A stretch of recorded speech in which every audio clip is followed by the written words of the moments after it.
ये मंगलाचरण के माध्यम से कक्षा का प्रारंभ करते हैं।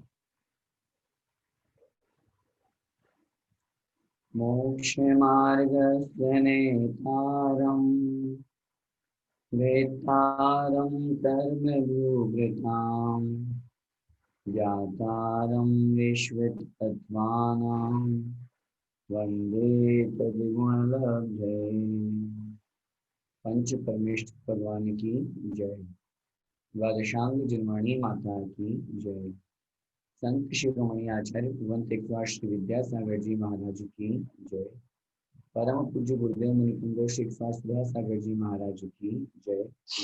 मढ़ाई द्वीपस्थ समस्त मुनिराजों की जय। आचार्य भगवान उमा स्वामी महाराज की जय। तत्वार्थ सूत्र ग्रंथादिराज की जय।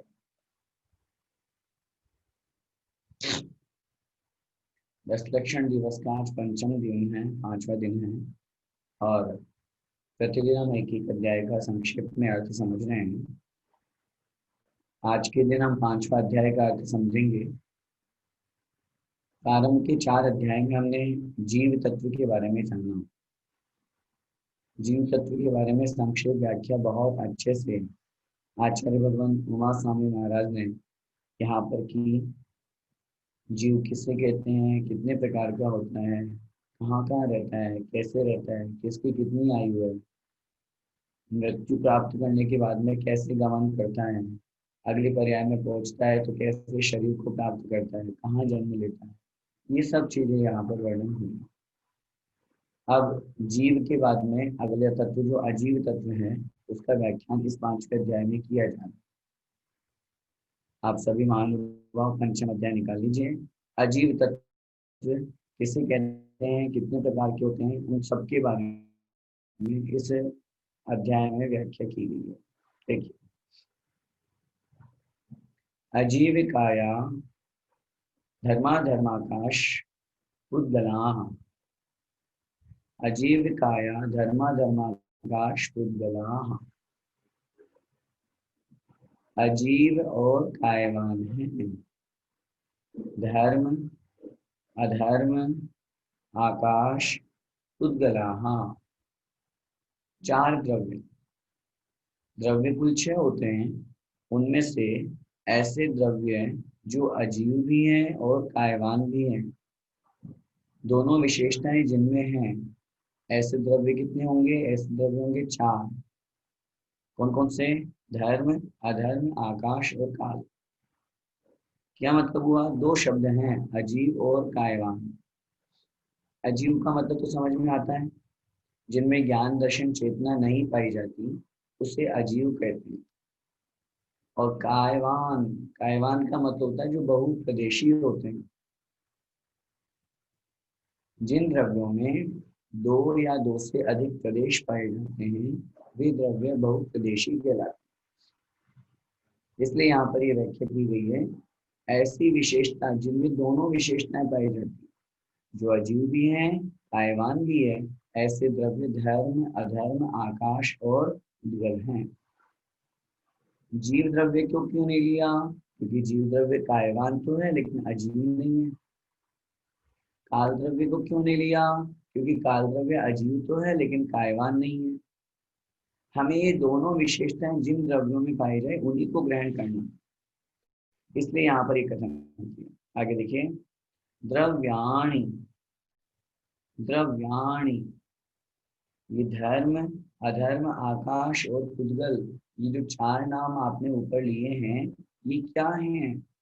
तो उत्तर मिला द्रव्याणि, ये द्रव्य हैं।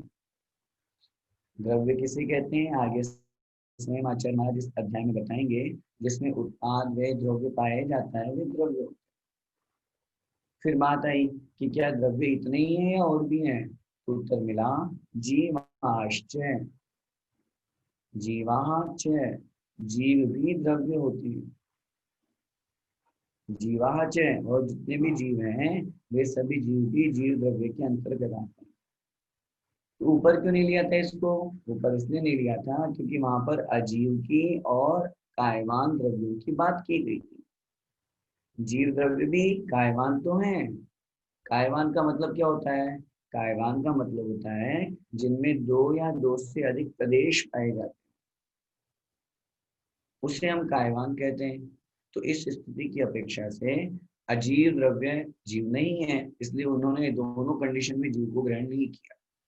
आगे देखिए, इन द्रव्यों की क्या विशेषता है?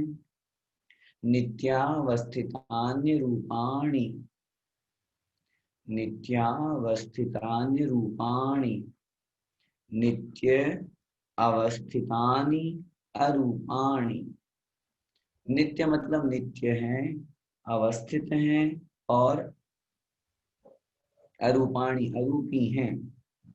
ये जो हमने ऊपर 5 द्रव्यों की बात की गई है, और आगे जब हम बात करेंगे काल द्रव्य की, मुख्य रूप से यहाँ इन 5 द्रव्यों की जो अभी तक चर्चा आई है, ये सब द्रव्य क्या हैं? नित्य हैं, अवस्थित हैं और अरूपी हैं। नित्य का मतलब क्या होता है?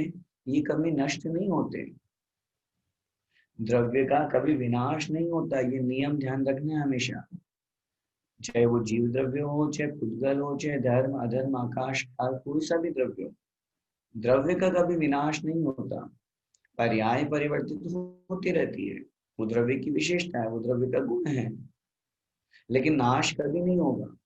जैसे किसी की मृत्यु हो जाती है तो वो जीव यहाँ से मरण को प्राप्त होकर के देव पर्याय को गया, तो जीव जो द्रव्य है वो जीव खुद गया, पर्याय जो मनुष्य पर्याय ग्रहण की थी वो छूट गई उसकी। तो द्रव्य का कभी नाश नहीं होता। हमने कागज लिया, कागज को फाड़ दिया, फाड़ करके हमने उसको जला दिया, वो जल करके राख बन गया। क्या हुआ? पुद्गल पहले भी था, पुद्गल अभी भी है। पहले वो कागज रूप पर्याय में था, अब वो राख रूप पर्याय में। पुद्गल तो पुद्गल है, पर्याय चेंज हुई है, द्रव्य का कभी विनाश नहीं होता। ये कहलाता है नित्य। अवस्थित अर्थात द्रव्यों की जो संख्या है उतनी ही रहती है, कम ज्यादा नहीं होती। द्रव्य 6 हैं तो 6 ही रहेंगे, 7 नहीं होंगे, 5 नहीं होंगे। दूसरी बात, जीव जितने हैं जीव उतने ही रहेंगे, नया जीव उत्पन्न नहीं होता। नया जीव उत्पन्न नहीं होने का तात्पर्य है, अगर यहाँ किसी जीव का उत्पन्न होना हो गया तो पहले की पर्याय से कम हो गया ना, जहां से वो आया। नया जीव पैदा थोड़ी हुआ, जीव द्रव्य की नई उत्पत्ति नहीं होती, पर्याय उत्पन्न हुई है। माना कि पूरे पूरे संसार में 100 जीव द्रव्य हैं, माना कि 25 हो गए नरक में, 15 हो गए यहाँ मनुष्य पर्याय में, 25 हो गए देव पर्याय में, 25 हो गए तिर्यंच पर्याय में, और जो 10 है वो हो गए सिद्ध पर्याय में, मोक्ष में। माना कि एग्जाम्पल समझ रहे, तो अगर किसी मनुष्य को मोक्ष हो गया तो यहाँ के 15 में से 14 रह जाएंगे और वहां एक ज्यादा हो जाएंगे। तो जीव उतने के उतने रहे ना, जीव थोड़ी ना घटे। जीव की संख्या जो अनंतानंत है, वो अनंतानंत संख्या भी अवस्थित है, निश्चित है। नरक से निकल करके कोई यहाँ आ गया तो नरक में संख्या कम हो गई, एक संख्या कम हो गई, भले ही वो संख्या अनंतानंत है, हम और आप गिन नहीं सकते, लेकिन उतने ही है। नया नया जीव उत्पन्न नहीं होता, हमारा कहने का मतलब ये है। और सभी द्रव्य में भी जो जितने द्रव्य हैं उतने ही रहते हैं, उनकी संख्या निश्चित है, अवस्थित। और तीसरी विशेषता, ये द्रव्य कैसे होते हैं? अरूपाणी अर्थात अरूपी होते हैं। अरूपी का मतलब क्या होता है? जिनमें रूप रस गंध स्पर्श नहीं पाया जाता, ऐसे द्रव्य अरूपी द्रव्य कहलाते हैं। तो ये 3 विशेषताएं यहाँ पे द्रव्यों की दी। फिर अगला सूत्र कह रहे हैं, रूपिण पुद्गला, रूपिण पुद्गला। लेकिन जो पुद्गल होते हैं वो रूपी होते हैं। पहले ऊपर सामान्य कथन कर दिया था, ये अपवाद सूत्र यहाँ पे लिख रहे हैं। पहले सामान्य कथन में तो सभी द्रव्य नित्य अवस्थित और अरूपी होते हैं, लेकिन यहाँ विशेष कथन और अपवाद कहा गया, नहीं नहीं, पुद्गल अरूपी नहीं होता, पुद्गल तो रूपी ही होता है। रूपिण है पुद्गला, हाँ, पुद्गल में नित्यत्व गुण और अवस्थित गुण तो पाया जाएगा, लेकिन अरूपी वाला गुण पुद्गल में नहीं पाया जाता। पुद्गल तो रूपी होती है। रूपी मतलब क्या होता है? रूप रस गंध स्पर्श, जिनको हम देख सकते हैं, जिसका हम स्पर्श कर सकते हैं, जिसको हम सूंघ सकते हैं, जिसका हम रस ले सकते हैं, ये पुद्गल का स्वभाव है, पुद्गल का गुण। कोई सा भी पुद्गल हो उसमें ये गुण तो पाया ही जाएगा। आगे, आ आकाशादेक द्रव्याणि, आ आकाशादेक द्रव्याणि, आ आकाशात एक द्रव्याणि, आ आकाशात मतलब आकाश पर्यंत तक, एक द्रव्याणि एक एक द्रव्य हैं। थोड़ा सा बेक में जाएं, हमने पहला सूत्र पढ़ा था, अजीविकाया धर्मा धर्माकाश पुद्गला। इनमें आकाश तक कहने का तात्पर्य है धर्म द्रव्य, अधर्म द्रव्य और आकाश द्रव्य। ये तीन द्रव्य ऐसे हैं जो एक ही हैं। धर्म द्रव्य कितने हैं? एक। अधर्म द्रव्य कितना है? एक। आकाश द्रव्य कितना है? एक। आकाश के जो भेद किए लोकाकाश अलोकाकाश, ये सिर्फ और सिर्फ उस अपेक्षा से कर दिए जहाँ छह द्रव्य पाए जाते, उतना पार्ट उतना स्थान हो गया लोकाकाश, और जहाँ कोई नहीं पाया जाता मात्र आकाश द्रव्य, वो कहलाया अलोकाकाश। आकाश तो पूरा अखंड एक ही है। तो ये तीन द्रव्य ऐसे हैं जो एक एक संख्या वाले हैं। आगे, निष्क्रियाणि च, बोलिए, निष्क्रियाणि च। च मतलब और, ये जो ऊपर की हमने बात की है, धर्म द्रव्य अधर्म द्रव्य और आकाश द्रव्य, ये तीन द्रव्य निष्क्रियाणि च, निष्क्रिय भी होते हैं। निष्क्रिय का मतलब होता है क्रिया से रहित, एक स्थान से दूसरे स्थान पे गमन करने का नाम क्रिया है। धर्म द्रव्य अधर्म द्रव्य और आकाश द्रव्य गमन नहीं करते, क्रिया नहीं करते, जहां है वही है, स्थिर है, निष्क्रिय है। इसलिए यहाँ स्पष्ट रूप से कह रहे हैं ये तीनों द्रव्य जो हैं ये क्रिया रहित होते हैं। जैसे हम और आप तो स्थान बदलते हैं, उद्गल जो हमने उठा करके यहाँ से इस वस्तु को यहाँ रख दिया, तो ये तो क्रिया हो गई इसकी। लेकिन धर्म द्रव्य अधर्म द्रव्य जहाँ है वहीं रहता है। आकाश तो स्थिर है, ये सब निष्क्रिय है। आगे, असंख्येयः प्रदेशाः धर्माधर्मैक जीवानाम्, असंख्येयः प्रदेशाः धर्माधर्मैक जीवानाम्। असंख्येयः प्रदेशाः अर्थात असंख्यात प्रदेश होते हैं। किसके? धर्माधर्मैक जीवानाम, धर्म द्रव्य अधर्म द्रव्य और एक जीव के। प्रदेश किसे कहते हैं? आचार्य भगवान नेमिचंद स्वामी महाराज ने द्रव्य संग्रह में गाथा लिखी है, जावदियम आयासम अविभागी पुग्गलान वट्टद्धम तम खुपदेशम जाने सवाण उत्थान दान रियम। विषय थोड़ा सा टफ है, समझने की कोशिश करेंगे तो आ जाएगा, एक बार नहीं बार बार सुनेंगे तो आ पाएगा। जितने आकाश द्रव्य को उद्गल का एक अविभागी प्रतिच्छेद अर्थात परमाणु स्थान घेरता है, वह कहलाता है क्षेत्र की अपेक्षा से प्रदेश। यहाँ उस प्रदेश की चर्चा नहीं की गई है, यहाँ जीव के स्वयं के जो आत्मा के प्रदेश हैं उनकी चर्चा की गई है। मतलब वो जो जीव है अथवा धर्म द्रव्य है अधर्म द्रव्य, जिस भी द्रव्य की हम बात कर रहे हैं, वो द्रव्य कितने प्रदेशों से मिलकर के बना है वो कहलाता है प्रदेश। उदाहरण समझिए, जैसे हमने बूंदी का लड्डू लिया है ना, नुक्ती का बूंदी का लड्डू, अब उसमें कितनी 20 30 50 बूंदी से मिलकर के वो लड्डू बना, तो लड्डू तो एक दिख रहा है हमको, उसमें बूंदी उसमें नुक्ती कितनी सारी है, माना कि 50, तो वो उसके हो गए 50 टुकड़े, 50 प्रदेश मान लो एक तरह से। जैसे माना कि हमने रजगिरे का लड्डू लिया, अब रजगिरे का लड्डू और बूंदी का लड्डू है तो साइज में एक जैसा, लेकिन उसमें कितने सारे प्रदेश है, उसमें ज्यादा प्रदेश पाए जाएंगे, उसमें ज्यादा टुकड़े हैं। और आगे बढ़े, हमने तिल का लड्डू ले लिया, ऐसे करके मतलब इन जो हम जिस भी द्रव्य की बात कर रहे हैं वो द्रव्य कितने प्रदेशों से मिलकर के बना है वो बात है।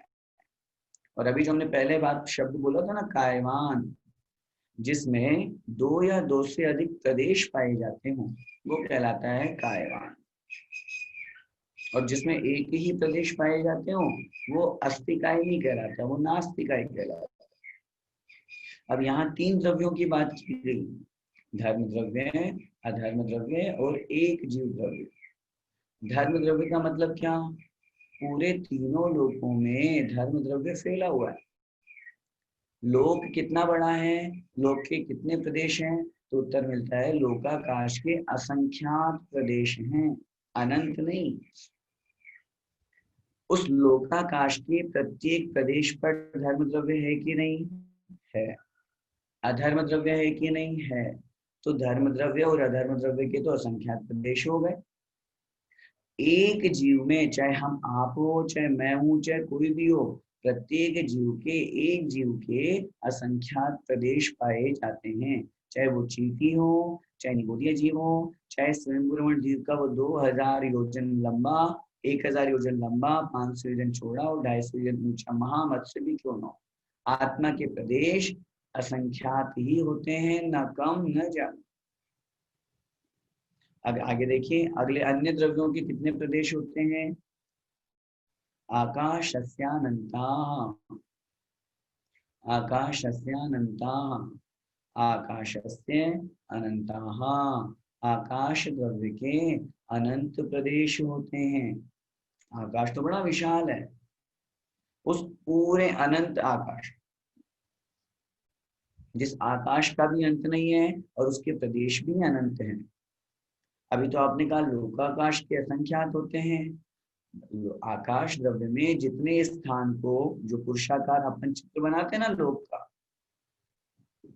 दोनों पैर फैला करके, दोनों हाथ कमर पे रख करके, जो लोक का चित्र बना, तो संपूर्ण आकाश द्रव्य के बीचों बीच में जहां पर 6 द्रव्य पाए जाते हैं उसका नाम है लोक। अब उसमें जितना आकाश आ गया वो कहलाता है संख्या, है तो पूरा एक ही ना वो, आकाश तो पूरा एक ही है। और जितने स्थान में ये 6 द्रव्य आ गए तो वो लोक आकाश कहलाने लग गया, और जिसमें नहीं आए वो अलोक आकाश, है तो पूरा आकाश ही। उस एक आकाश द्रव्य के अनंता अर्थात अनंत प्रदेश होते हैं।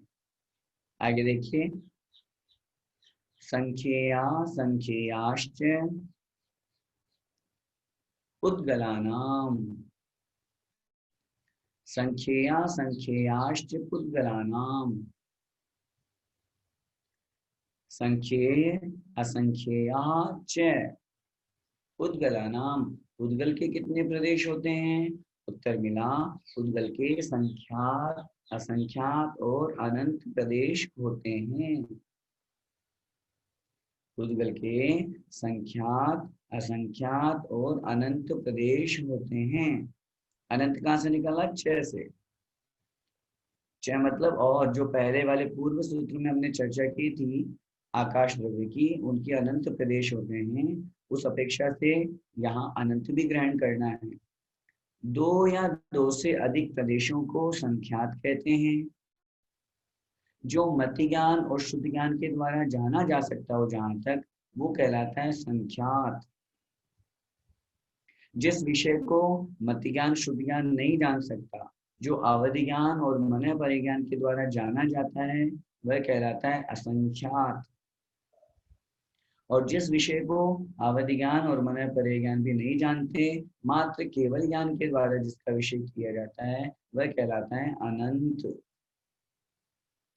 एक प्रदेश को संख्यात की कोटि में नहीं लिया, क्योंकि एक संख्या के रूप में नहीं आता, संख्या 2 से प्रारंभ होती है।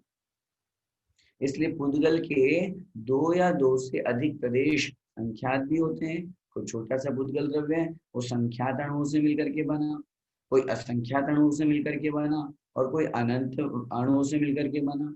तो पुद्गल के संख्यात, असंख्यात और अनंत प्रदेश होते हैं। अगला सूत्र, नाणो, नाणो, ये तत्पार्थ सूत्र जी का सबसे छोटा सूत्र है, 2 अक्षर का, लेकिन अर्थ बड़ा गहरा है। अर्थ करेंगे न अणु हो, लेकिन अणु के नहीं होते। अणु के क्या नहीं होते? अणु के संख्यात, असंख्यात और अनंत प्रदेश नहीं होते। क्या मतलब हुआ? पुद्गल के 2 भेद होते हैं, अणु और स्कंध। अणु की जब हम बात करते हैं, जब किसी भी पुद्गल के टुकड़े टुकड़े टुकड़े टुकड़े करते जाएं और अंतिम टुकड़ा बचे जिसका टुकड़ा नहीं किया जा सकता हो, उसे हम कहते हैं अणु। अणु की परिभाषा, पुद्गल का वह अविभागी प्रतिच्छेद जिसका कोई दूसरा विभाजन, दूसरा टुकड़ा नहीं हो सकता हो, वो कहलाता है अणु। ध्यान से सुनिएगा, हमारी नजर में सबसे छोटा कण क्या है? आटे का, मैदा का, है ना? मैदा का एक कण कितना? सिर्फ एक कण, पूरा मैदा नहीं। अपन अगर मैदे की उस कटोरी में, बोल में हाथ भी डालेंगे तो बहुत सारे मैदा के कण आ जाएंगे। मैं कह रहा हूँ ओनली पिन पॉइंट वाला एक मैदा का कण लें, वो मैदा का एक कण भी असंख्यात अणुओं से मिलकर के बना हुआ स्कंध है। उसके भी असंख्यात टुकड़े हो जाएंगे। अणु को हम देख नहीं सकते। और थोड़ा आगे बढ़े, कभी अगर अपन ने विचार किया हो, ध्यान से देखा हो, तो सूरज की किरणें जब हमारे घर पे, हमारी खिड़की पे कहीं पे गिरती है, तो उस किरणों की जो रेज आ रही है, उसमें धूल मिट्टी के कण उड़ते हुए दिखाई देते हैं। छाया में नहीं होते वो, छाया में भी होते हैं, लेकिन उस रेज में दिखाई दे रहे हैं। छाया की तरफ देखेंगे तो वहां हमको दिखाई नहीं देगा। उस सन रेज में वो जो दिखाई दे रहे हैं, वो धूल मिट्टी के उड़ते हुए कण भी स्कंद हैं। वो भी संख्यात असंख्यात अणुओं से मिलकर के बने हुए। तो बात यहाँ ये चल रही है, न अणु हो, अणु के संख्यात असंख्यात और अनंत प्रदेश नहीं होते। इसका मतलब यहाँ अणु तो एक प्रदेशी होता है, क्योंकि संख्या 2 से प्रारंभ होती है। तो इसलिए जब तीनों के ऑप्शन उसके पास नहीं है, तो मात्र अणु के एक ही प्रदेश होता है, ये नहीं है। लेकिन एक विशेषता इतनी सी है, अणु हमेशा अणु रूप में नहीं रहता, वो स्कंद रूप में परिणमित होता रहता है। 4 द्रव्य, धर्म, अधर्म, आकाश और काल, ये 4 द्रव्य तो त्रैकालिक शुद्ध है। इनमें अशुद्धता नहीं होती। अशुद्धता होती है जीव द्रव्य में और पुद्गल द्रव्य में। जीव की शुद्धता क्या होती है? जीव जो है जब सिद्ध अवस्था को प्राप्त कर लेता है तो शुद्ध हो जाता है, और पुद्गल जब अणु रूप में हो जाता है तो वो उसकी शुद्ध पर्याय कहलाती है। पुद्गल की शुद्ध पर्याय अणु कहलाती है। लेकिन दोनों में अंतर ये है, जीव शुद्ध पर्याय को प्राप्त करने के बाद पुनः अशुद्ध नहीं होता, परंतु पुद्गल जो है वो शुद्ध बन भी जाए, अणु रूप में हो भी जाए, तो भी वापस स्कंद रूप में बनते ही अशुद्ध हो जाता। ये दोनों में अंतर है। आगे देखिए, ये जो द्रव्य हैं जो अभी आपने वर्णन किए, ये रहते कहाँ हैं? उत्तर, लोकाकाशे वगाह है। लोकाकाशे अवगाह है। लोकाकाश में अवगाह, अवगाह माने स्थान है। ये जो जीव, पुद्गल, धर्म, अधर्म, आकाश, काल, ये जो आप बात कर रहे हैं, काल का भी वर्णन नहीं आया, लेकिन सामान्य से समझ लेना है, ये द्रव्य कहाँ रहते हैं, इनका निवास स्थान क्या है? तो उत्तर दे रहे हैं लोकाकाशे, लोकाकाश में इनका स्थान है। लोकाकाश की परिभाषा दें अथवा 6 द्रव्यों के रहने के स्थान की बात करें, एक ही बात। अगला सूत्र, धर्मा धर्मयोः कृत्स्ने, धर्मा धर्मयोः कृत्स्ने। धर्म और अधर्म द्रव्य, ये जो 2 द्रव्य हैं, ये कैसे होते हैं? कृत्स्ने, अर्थात संपूर्ण लोकाकाश में है।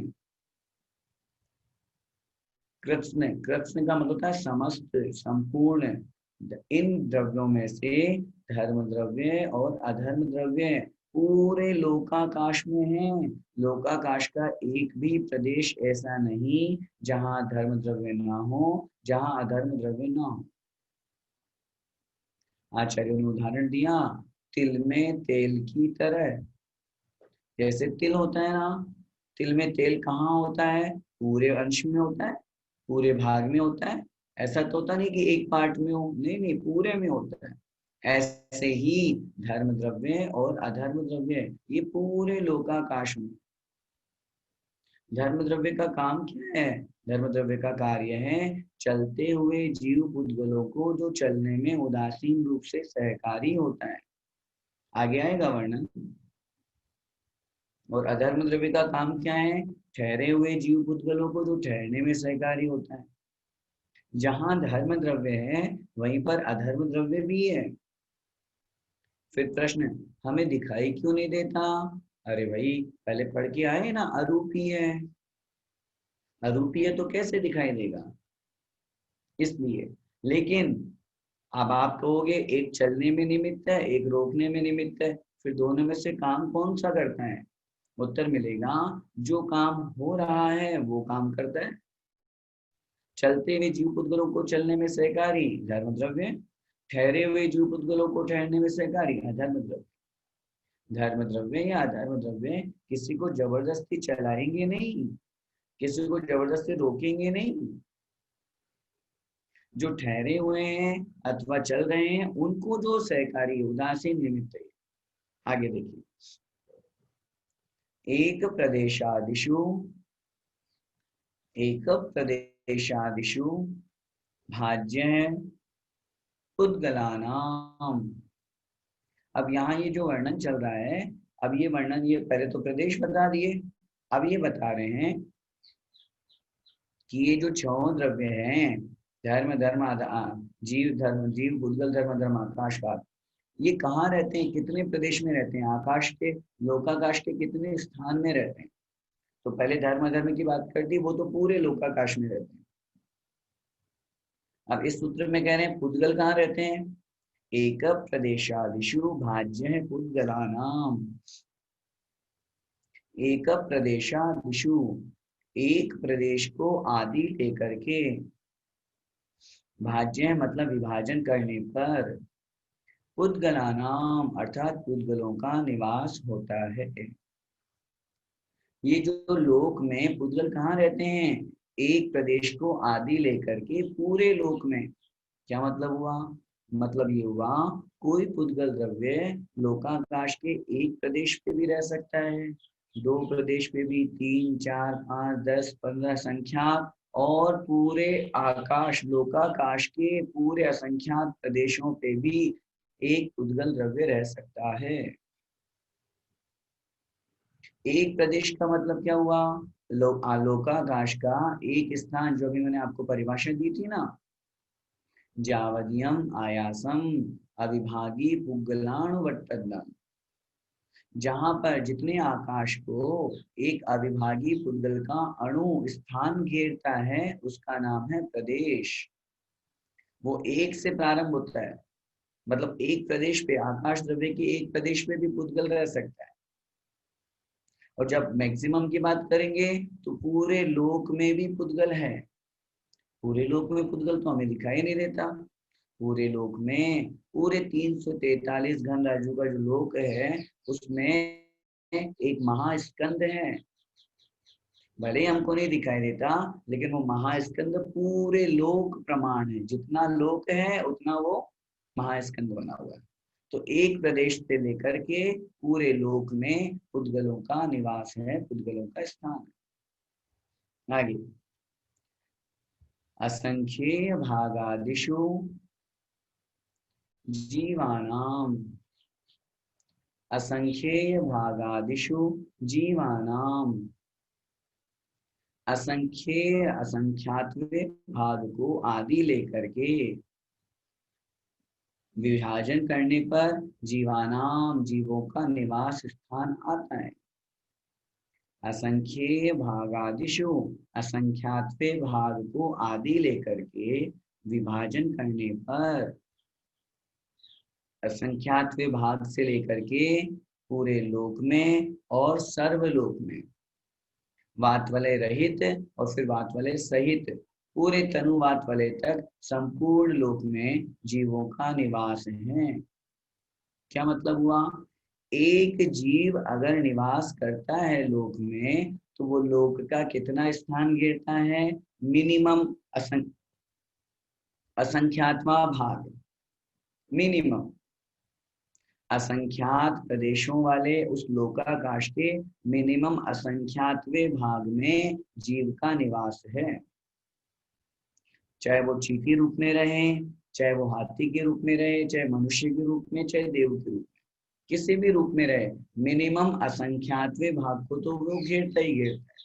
और फिर असंख्यातवें भाग के बाद में पूरे लोक प्रमाण कब हो जाता है? आचार्य ने लिखा जब केवली भगवान समुद्रात करते हैं तब उस समय दंड, कपाट, प्रतर और लोक पूरण ये चार अवस्थाएं बनती है। उसमें दंड में आत्मा के प्रदेश डंडे के समान बिल्कुल सीधे हो जाते हैं। कपाट में दरवाजा जैसे खुलता है तो ऐसे आत्मा के प्रदेश बिल्कुल सीधे एक लाइन में हो गए, दाएं बाएं में। प्रतर में तीनों वात वालियों को छोड़ करके और पूरे लोक प्रमाण हो जाते हैं।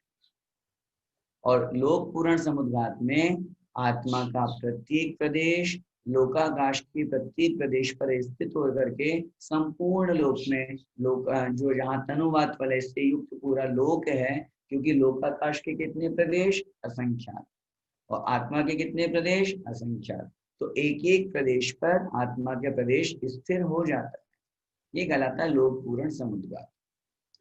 तो मिनिमम कितने में रहता है जीव? असंख्यातवें भाग में। और मैक्सिमम पूरे असंख्यात प्रदेश प्रमाण जो लोक है उसमें जीवों का रहने का स्थान कहा गया है। अब प्रश्न बनता है ऐसे कैसे हो जाता है? एक चींटी जो जीव है वो भी आप बता रहे हैं उसके भी असंख्यात प्रदेश हैं, वो भी असंख्यात विभाग को घेरता है। एक कोई हाथी है, कोई बड़ा पशु है, बड़ा जीव है, उसके तो दिखने में बड़ा विशाल लग रहा है, तो ऐसा क्यों होता है? उत्तर दे रहे हैं प्रदेश संहार विसर्पाभ्याम प्रदीपवत, प्रदेश संहार विसर्पाभ्याम प्रदीपवत। ये जो आत्मा के प्रदेश होते हैं इनमें दो गुण पाए जाते हैं। संहार विसर्पाभ्याम, संहार का मतलब होता है सिकुड़ना और विसर्प का मतलब होता है फैलना। क्या उदाहरण दिया? प्रदीपवत, दीपक के समान। जीव के जो आत्मा के प्रदेश होते हैं, जीव के जो प्रदेश होते हैं है असंख्यात, किसी में भी कम ज्यादा नहीं है, लेकिन उन असंख्यात प्रदेशों में संकोच और विस्तार गुण होता है।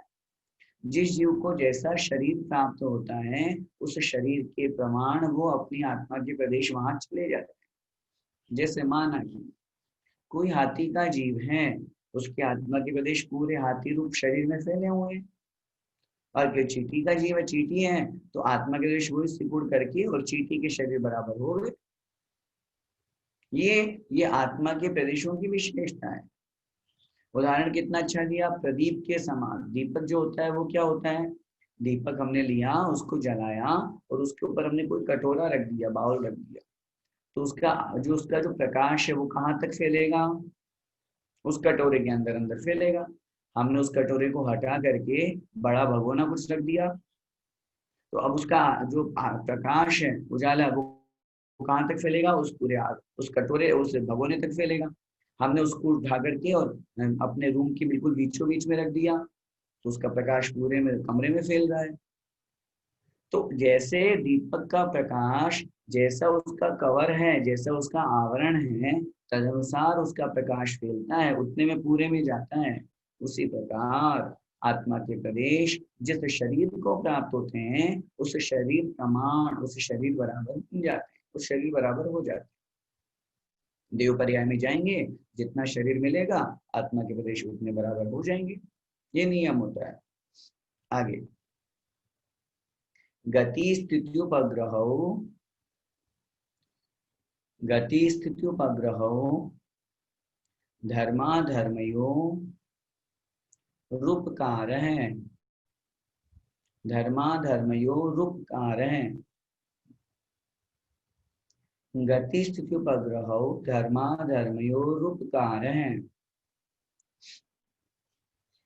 ध्यान से अर्थ देखिए संधि विच्छेद पूर्वक। गति स्थिति उपग्रहौ, उपग्रह शब्द दोनों में लगेगा, गति उपग्रह है और स्थिति उपग्रह है।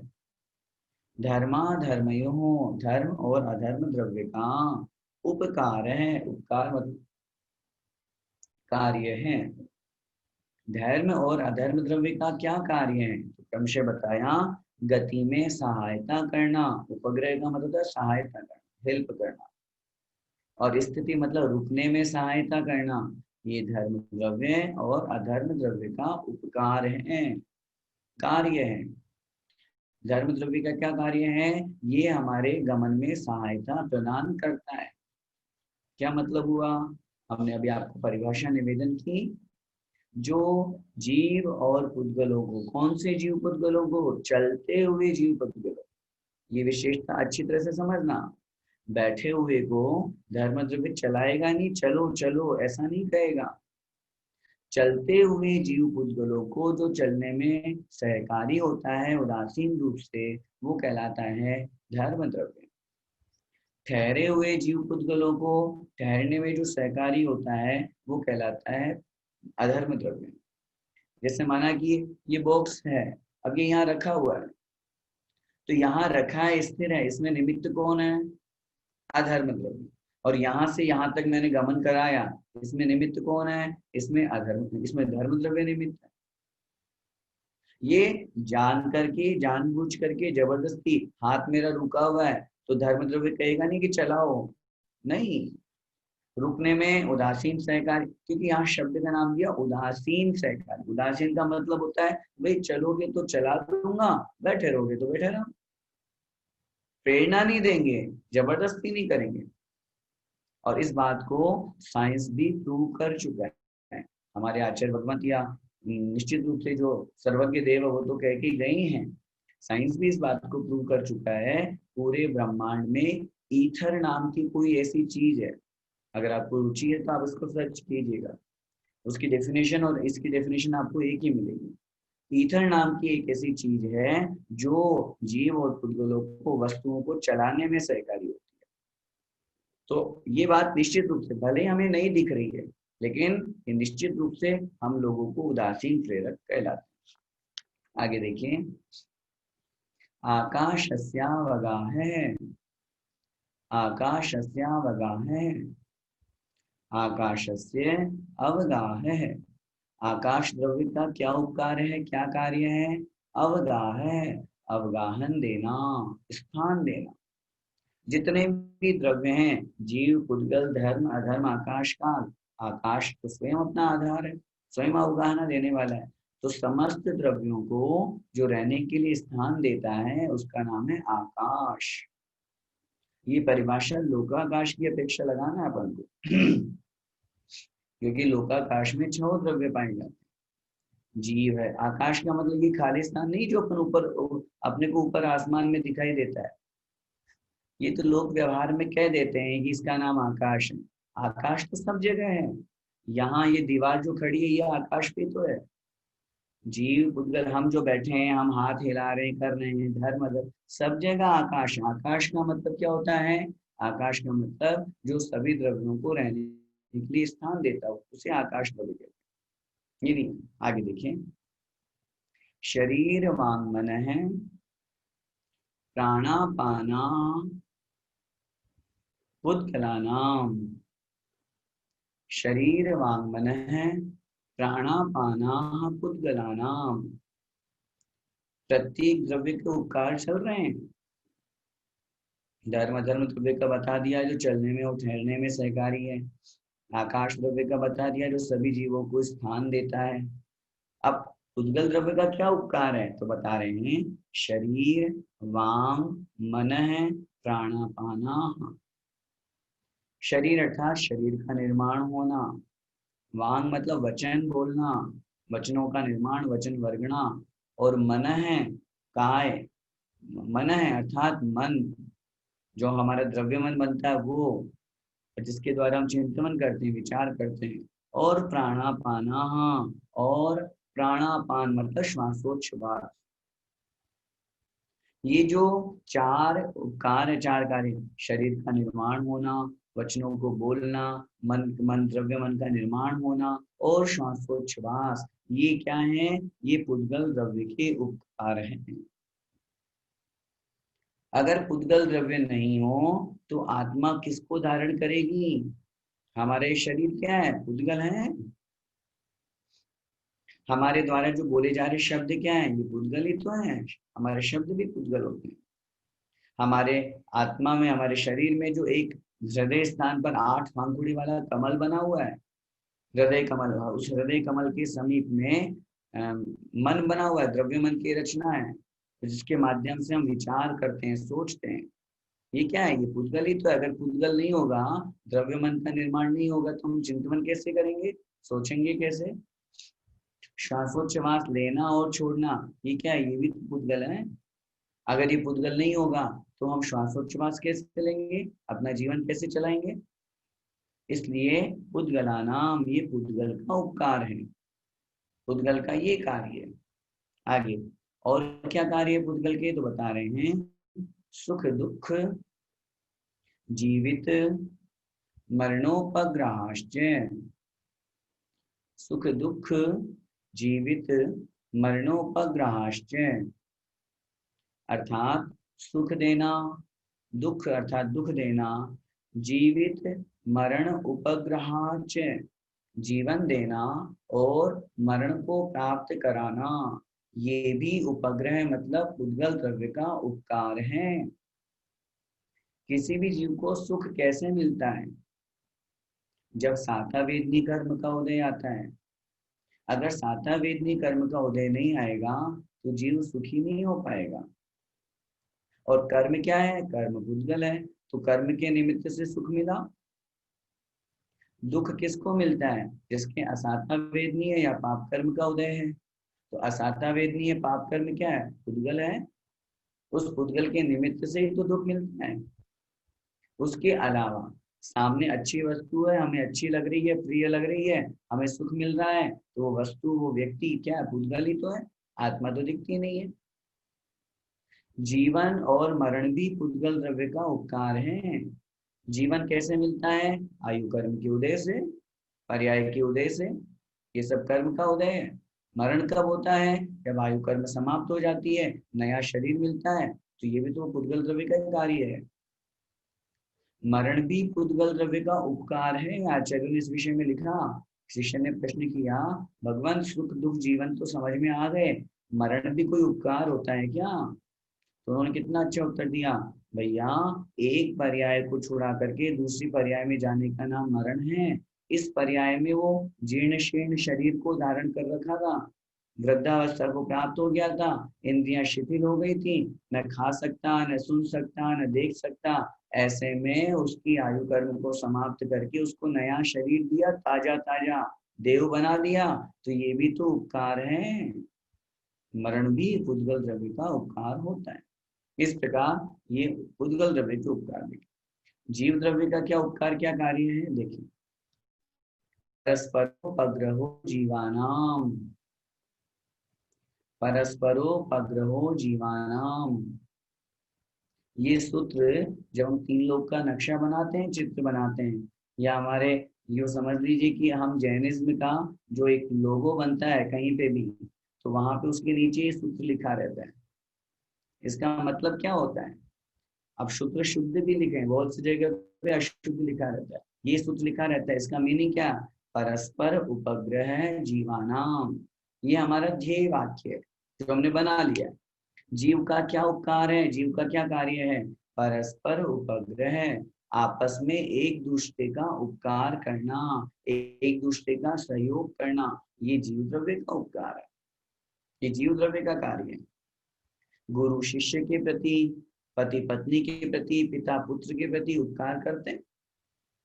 ये सब जीव, एक जीव दूसरे जीव पे, जीव का जीव के ऊपर परस्पर में आपस में उपकार देखा जाता है।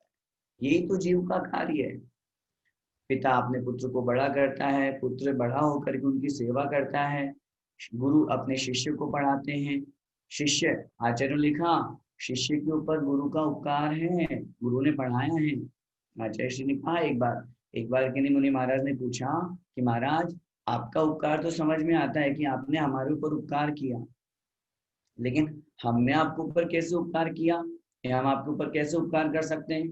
तो उन्होंने बहुत अच्छा उत्तर दिया, जो मैं पढ़ाता हूँ उसको तुम ध्यान से सुनो और सुन करके उसको जीवन में अपनाओ, याद करो, जो मैं आज्ञा दूं उसे स्वीकार करो, ये मेरे ऊपर उपकार होगा, तभी तो गुरु जी का पढ़ाना सार्थक होगा।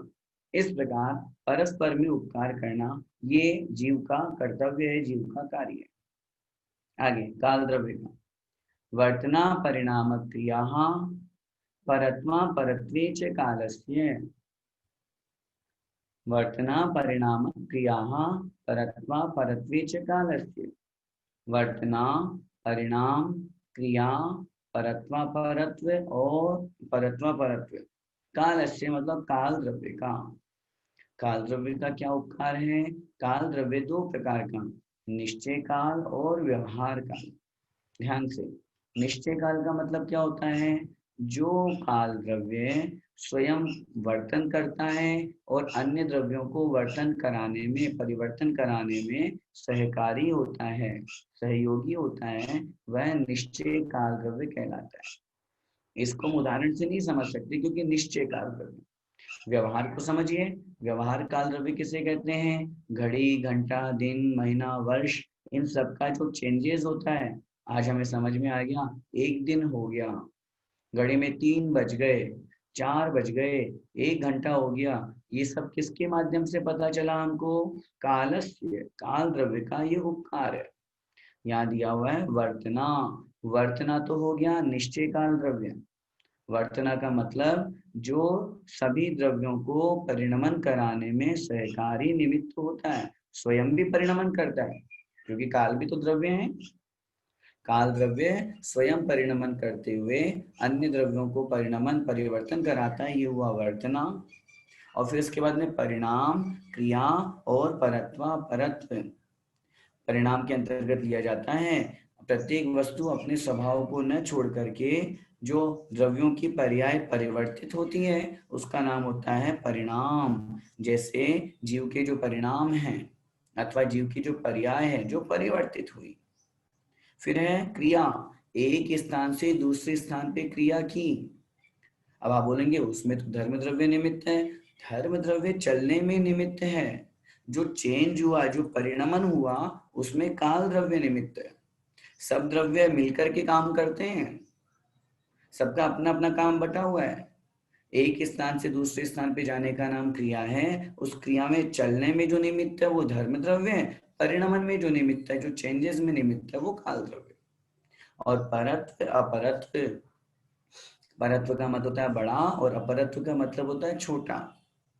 ये व्यक्ति बड़ा है, ये 25 साल का है, ये 20 साल का है, ये हमने किससे जाना, कैसे जाना? ये हमने काल द्रव्य से। ये पहले हो गया था इसलिए 25 साल का है, ये बाद में हुआ इसलिए 20 साल का है।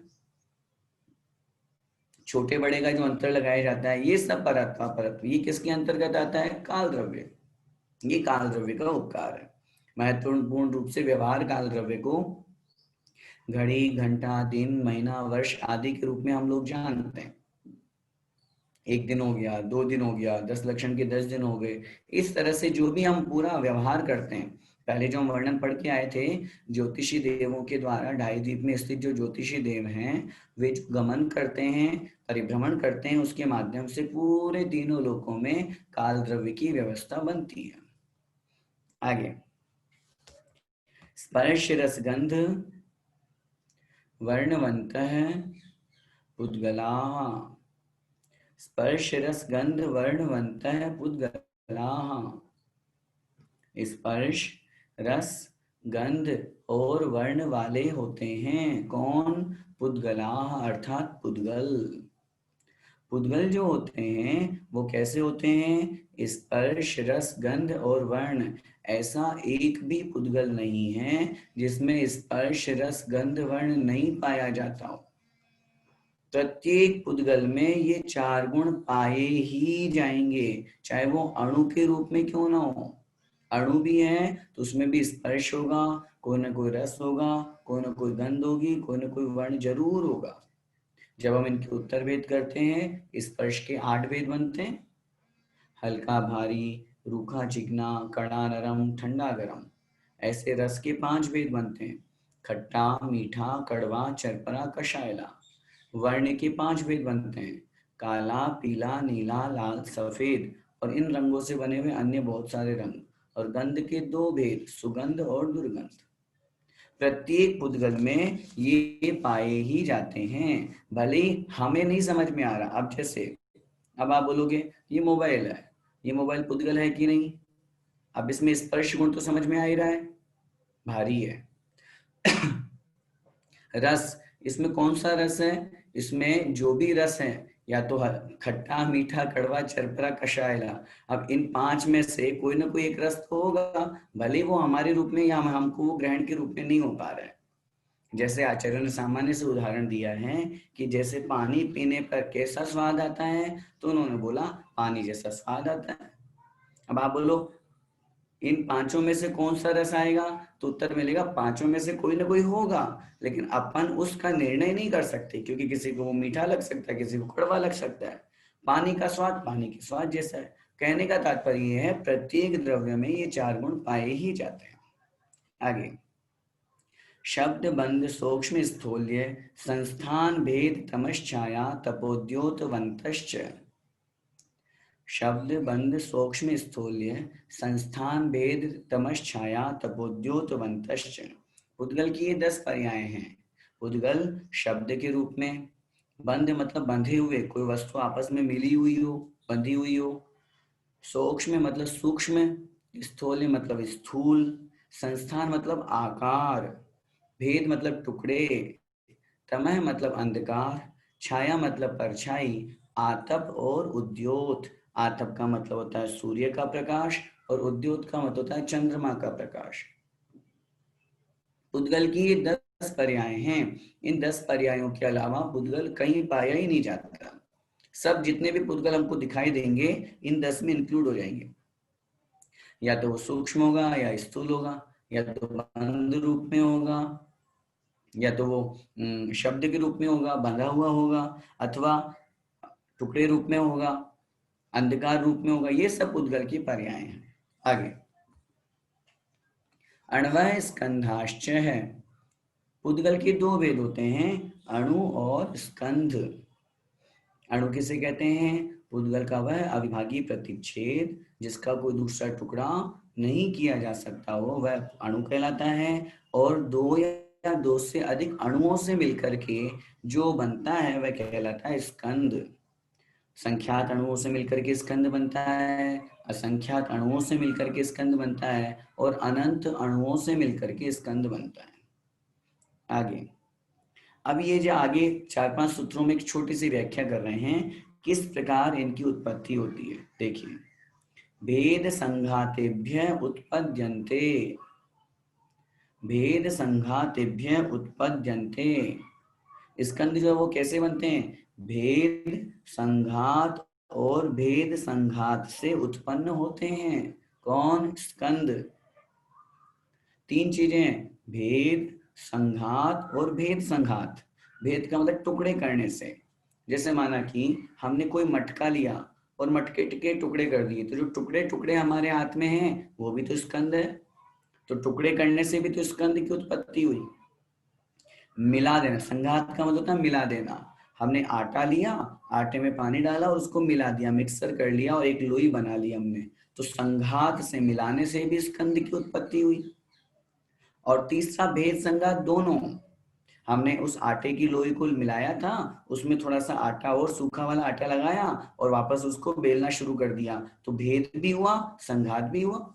उधर से टुकड़ा उधर से मिला और इसमें जुड़ गया। जो आटा उधर से लिया था, थोड़ा सा उधर से लिया और इधर हमने जोड़ लिया, तो ये जो दोनों प्रक्रिया हुई, भेद भी हुआ और संघात भी हुआ, तो इससे स्कंद की उत्पत्ति हो गई। ये मोटे मोटे रूप में उदाहरण दिया गया है।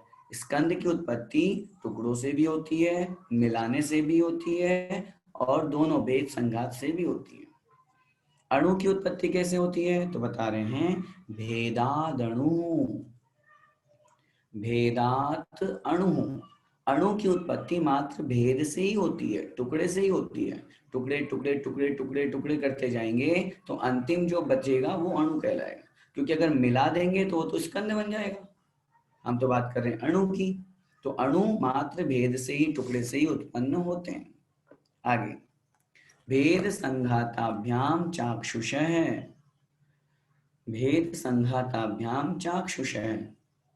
चाक्षुष स्कंद की उत्पत्ति कैसे होती है? चाक्षुष स्कंद का मतलब होता है जो है तो लेकिन दिखाई नहीं दे रहा। तो उत्तर दिया भेद संघाताभ्याम, भेद और संघात दोनों से मिलकर के, भेद भी होगा और संघात भी होगा।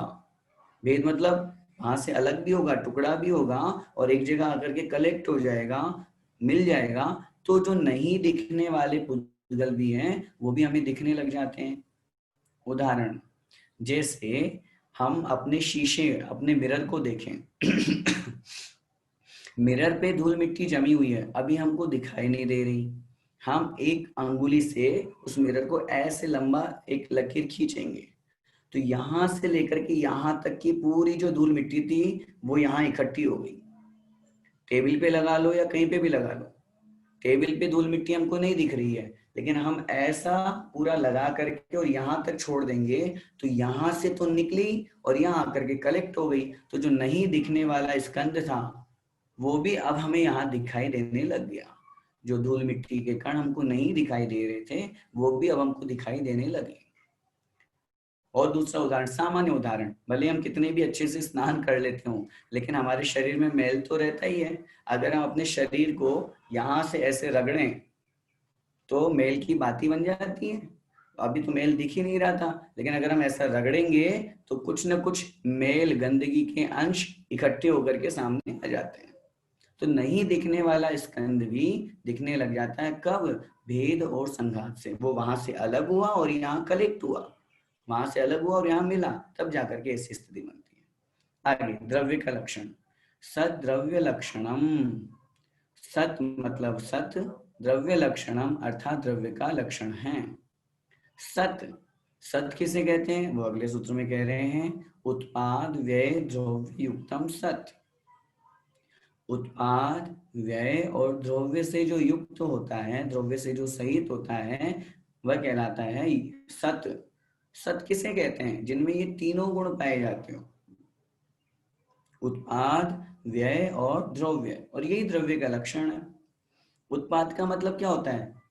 नवीन पर्याय की उत्पत्ति होना, ये उत्पाद कहलाता है। पूर्व पर्याय का विनाश होना, ये व्यय कहलाता है। और दोनों में एज इट इज द्रव्य का बने रहना, ये कहलाता है द्रव्य। जैसे उदाहरण से समझते हैं, जैसे माना कि जीव द्रव्य है, अभी मनुष्य पर्याय में है, अब देव पर्याय को, मरण को प्राप्त होकर के वो देव पर्याय में गया, तो देव पर्याय का तो हो गया उत्पाद, मनुष्य पर्याय का हो गया व्यय, लेकिन जीव यहाँ भी था, जीव वहां भी है, ये कहलाया द्रव्य। जैसे माना कि हमारे पास में गोल्ड की अंगूठी है, हमने क्या किया, हमने उस रिंग को, हम चले गए और ले जाकर के उसको कहा, भैया इस गोल्ड की अंगूठी की जगह 2 कान के कुंडल बना दीजिए। तो उसने क्या किया, उस अंगूठी को गलाया और कान के 2 कुंडल बना दिए। वो जो कुंडल बन करके आए, तो कुंडल पर्याय का तो हो गया उत्पाद, रिंग रूप अंगूठी रूप पर्याय को हो गया व्यय, और सोना इसमें भी था भूतगल रूप और सोना उसमें भी है भूतगल रूप, ये कहलाया द्रव्य। द्रव्य, उत्पाद, व्यय, उत्पाद व्यय तो हो गया पर्याय रूप में और द्रव्य हो गया द्रव्य के रूप में, ये द्रव्य का लक्षण है। प्रत्येक द्रव्य में हमारी पर्याय प्रति समय परिवर्तित होती है, प्रति समय। अभी 1 सेकंड पहले, मैं तो सेकंड तो एग्जांपल दे रहा हूँ, होना तो एक समय का चाहिए।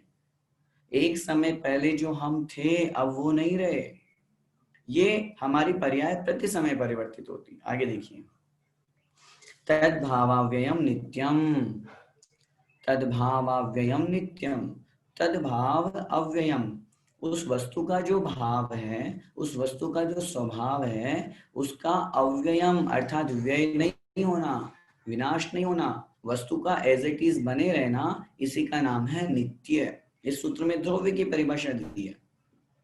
द्रव्य किसे कहते हैं? वस्तु जैसी है उस वस्तु का एज इट इज वैसा का वैसा बने रहने का नाम है द्रव्य। आगे, अर्पिता नर्पित सिद्धे, अर्पिता नर्पित सिद्धे, अर्पित अनर्पित सिद्धे। अर्पित का मतलब होता है मुख्यता और अनर्पित का मतलब होता है गौण। अब आप एक तरफ कह रहे हो कि प्रत्येक वस्तु में ये सब चीजें पाई जाती है, उत्पाद रूप भी व्यय रूप भी, ऐसा कैसे होता है? तो आचार्य महाराज कह रहे हैं मुख्यता और गौणता की अपेक्षा से प्रत्येक वस्तु तत्व की सिद्धि होती है। प्रत्येक द्रव्य में अनेक गुण पाए जाते हैं। अब जैसे एक बेटे ने अपनी माँ को माँ कह के बुलाया, वो जो स्त्री है वो माँ भी है, वो पत्नी भी है, वो बेटी भी है, वो किसी की दोस्त भी है, वो किसी की बहन भी है। अब ये सारे के सारे गुण एक स्त्री में कैसे पाए जा सकते हैं? पाए जाते हैं। अब जिस समय बेटे ने माँ आवाज दी तो उस समय उस स्त्री का माँ गुण प्रधान हो गया। जिस समय माँ ने आवाज दी बेटा इधर आओ, उस समय बेटी का गुण प्रदान हो गया। अन्य गुण है उसमें लेकिन वो गौण है, वो ढके हुए हैं। इसी तरह प्रत्येक वस्तु में अनेक धर्म पाए जाते हैं और उन अनेक धर्मों में होने के कारण से मुख्यता और गौणता की अपेक्षा से वस्तु तत्व की सिद्धि होती है।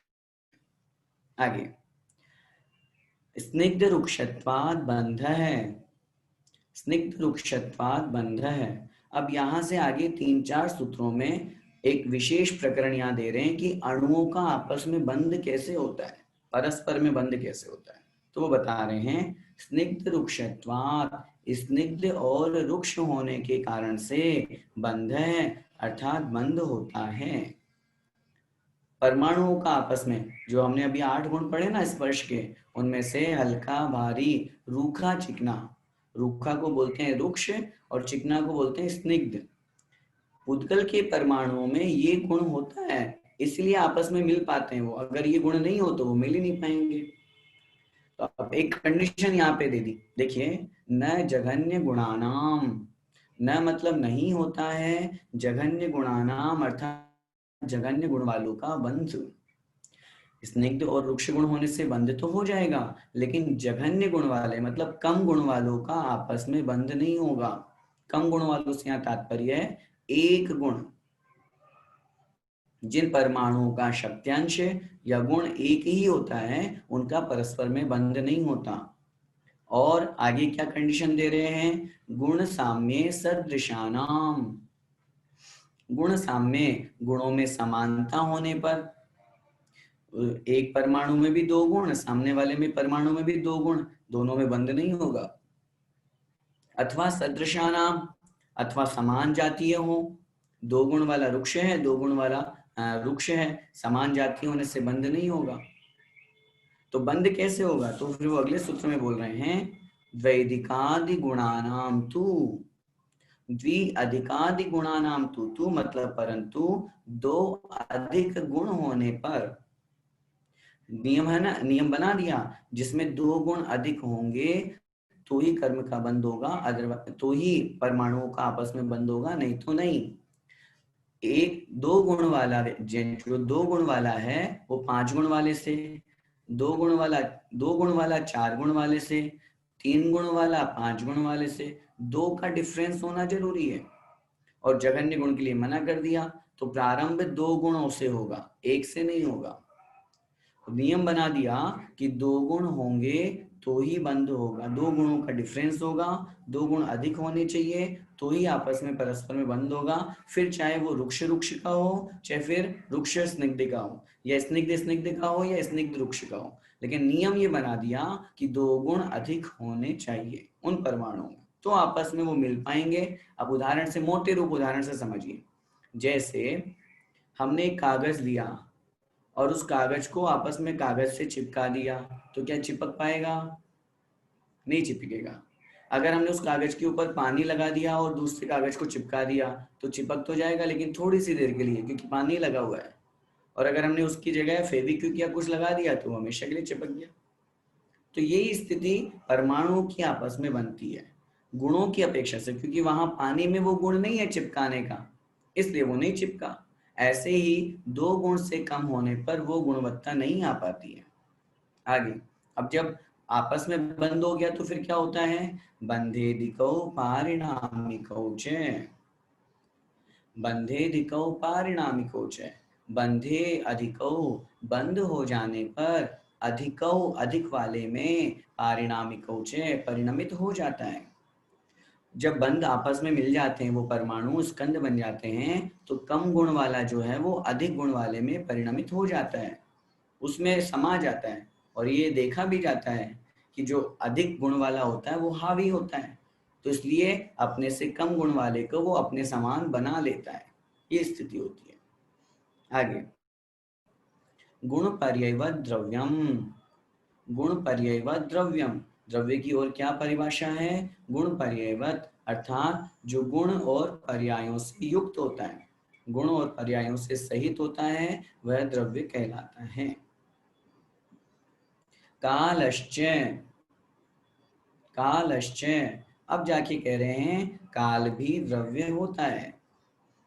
पहले भी वर्णन उपकार की अपेक्षा से वहां आया था और यहाँ पूरा अध्याय होने जा रहा है तो काल का वर्णन रह गया था, तो कह रहे हैं कालश्च, काल भी द्रव्य होता है। और सारे के सारे गुण जो पहले चले आ रहे हैं वो काल में भी उत्पाद वे द्रव्य है, गुण पर्याय है, सब पाई जाती है। काल की विशेषता क्या है, सोनंत समय है, सह अनंत समय, वह जो काल द्रव्य है वो अनंत समय वाला है, अनादि काल से काल द्रव्य चल रहा है, आज तक समाप्त नहीं हुआ। काल द्रव्य में अनंत समय है, अनंत काल तक ये चलता रहेगा, कभी विनाश या समाप्ति को प्राप्त नहीं हो पाएगा। ये काल द्रव्य अनंत समय वाला है। अब जो अभी हमने दो बातें पढ़ी थी, गुण और पर्याय, उससे युक्त द्रव्य होता है, उन दोनों की यहाँ परिभाषा दे रहे हैं। देखिए, द्रव्याश्रया निर्गुणा गुणाः, द्रव्याश्रया निर्गुणा गुणाः। गुण किसे कहते हैं, द्रव्याश्रया, जो द्रव्य के आश्रय से रहते हैं, और निर्गुणा, जिसमें कोई दूसरा गुण नहीं पाया जाता, एक गुण में कोई दूसरा गुण नहीं पाया जाता, उसे गुणा, उसे गुण कहते हैं। क्या मतलब हुआ, मतलब ये हुआ जैसे ज्ञान दर्शन ये जीव का गुण है, ये किस में पाया जाएगा, ज्ञान दर्शन जीव में पाया जाएगा। अकेला ज्ञान दर्शन कहीं मिलता है क्या, किसी में रूप रस गंध स्पर्श पुद्गल का गुण है, तो क्या पुद्गल से अलग कहीं मिलता है क्या रूप, किसी भी वस्तु में तो मिलेगा वो। तो द्रव्य के आश्रय से ही गुण पाए जाते हैं, और ज्ञान गुण में दर्शन गुण नहीं पाया जाता, दर्शन गुण में ज्ञान गुण नहीं पाया जाता, रूप में रस नहीं पाया जाएगा, रस में रूप नहीं पाया जाएगा। जिस गुण का जो कार्य है वो वही करेगा। इसलिए जो द्रव्य के आश्रय से रहते हैं और जिनमें कोई दूसरा गुण नहीं पाया जाता, उसे क्या कहते हैं, गुण कहते हैं। आचार्य भगवंत जब इस सूत्र को पढ़ाते हैं तो वो अपने गुरुदेव को, दादा गुरु ज्ञान सागर जी महाराज को याद करते हैं, और वो एक इस सूत्र को पढ़ाते समय हल्की सी एक हंसी करते हैं। वो कहते हैं ये अर्थ तो आगम के अनुसार है ही, एक लोक व्यवहार में लोगों को एक हंसाने के लिए वो कहते हैं द्रव्याश्रया निर्गुणा गुणा। जिन लोगों के पास द्रव्य होता है, रुपया पैसा, निर्गुणा, अगर उनमें कोई गुण भी नहीं होते तो भी लोक में गुणवान माने जाते हैं। क्या मतलब हुआ, रुपए पैसे जमीन जायदाद, जो बहुत अमीर हैं, द्रव्य जिनका आश्रय है, निर्गुणा, जिनमें कोई गुण नहीं है, न धर्म करते न कर्म करते, लेकिन फिर भी लोक में वही मंचमाला माइक मिलती है उनको। खैर, वो एक हंसी की अपेक्षा से वो अर्थ करते हैं, बाकी जो गुण की परिभाषा वो यहाँ पे ये दी गई है, उसे हमें स्वीकार करना चाहिए। अंतिम सूत्र, तद्भाव परिणाम है, तद्भाव परिणाम है, तद्भाव है वस्तु का जो स्वभाव है, वस्तु का जो भाव है, जो पर्याय है, वस्तु जिस रूप में है उसी रूप का नाम, उसी अवस्था का नाम क्या है, परिणाम है, मतलब पर्याय है। जैसे अभी हमारा हाथ अभी इस रूप में है, हमने ऐसा किया तो इस रूप में हो गया, तो ये हमारे हाथ की पर्याय ये बन गई, अभी ये है तो ये बन गई, अंगुली को हमने ऐसे किया तो ऐसे बन गई। वस्तु जिस रूप में है उसी रूप का नाम उसकी पर्याय है, जिस अवस्था में, स्पष्ट रूप से कह रहे हैं, वस्तु का जो जिस रूप में रहना होता है उसी का नाम परिणाम है, मतलब पर्याय होता है। पर्याय एक समयवर्ती होती है, अगले समय में वह वस्तु की पर्याय परिवर्तित हो जाती है, क्योंकि पर्याय क्षणवर्ती है। अभी 1 मिनट पहले, अब उदाहरण समझिएगा, हम और आप प्रति समय हमारी पर्याय परिवर्तित हो रही है। हम अगर किसी से 3-4 साल बाद में मिले तो मिलने के बाद में हम क्या कहते हैं, अरे तुम कितने बदल गए। और जो उसके साथ में रह रहा है उससे पूछो तो वो क्या बोलेगा, नहीं नहीं कहाँ बदला, ये तो वैसा का वैसा ही है। हमें स्थूल परिवर्तन समझ में आता है, सूक्ष्म परिवर्तन समझ में नहीं आता। ये हमारे ज्ञान का सूक्ष्म की मंदता है, इसलिए ऐसा होता है। लेकिन वास्तव में ऐसा नहीं है कि वो 4 साल में एक ही दिन में बदल गया, वो तो प्रति समय बदल रहा है। हमने बिल्डिंग बनाई, अब इसमें क्षरण कब से होने लग गया, प्रति समय से हो रहा है। अब हमें 50 साल पता चलेगा अरे इसमें तो दरार पड़ गई, तो 50 साल बाद अचानक से दरार नहीं आई, वो तो पहले ही दिन से उसमें परिणमन क्षरण होना शुरू हो जाता है। ये पर्याय की विशेषता है, पर्याय की परिभाषा है। इस प्रकार इस अध्याय में अजीव तत्व के बारे में विशेष रूप से वर्णन किया, क्योंकि जीव भी सामान्य रूप से कायवान कहा जाता है, इसलिए या 6 द्रव्यों की अपेक्षा से कथन किया है, उसलिए कुछ जीव का भी वर्णन था। मुख्य रूप से अजीव तत्व का इस अध्याय में वर्णन हुआ। इति तत्वार्थ सूत्रे मोक्ष शास्त्रे पंचमो अध्याय नमो नमः। बोलिए आचार्य उमा स्वामी महाराज की जय। तत्वार्थ सूत्र ग्रंथादिराज की जय।